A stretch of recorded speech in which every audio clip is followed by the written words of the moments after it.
ఒక వ్యక్తి మీదికి పరిశుద్ధాత్మ దేవుడు బలముగా దిగి వచ్చినప్పుడు ఆ వ్యక్తి బలమైన సూర్య కార్యాలు చేయగలుగుతాడు. దావీదు వలె బలమైన కార్యాలు చేస్తాడు.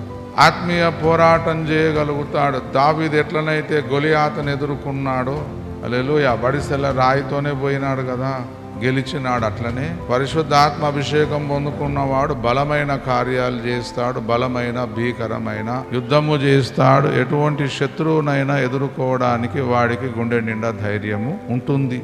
పరిశుద్ధాత్మ అభిషేకం పొందుకున్న వాడికి, పరిశుద్ధాత్మ అభిషేకం పొందుకున్నవాడు పిరికితనంతో ఎప్పటికీ ఉండలేడు. అది హైలీ ఇంపాసిబుల్. పరిశుద్ధాత్మ దేవుడు బలమైన సూర్య కార్యాలే చేయడము కాకుండా పరిశుద్ధాత్మ దేవుడు ఏం చేశారట? కరుణ నొందించు ఆత్మ.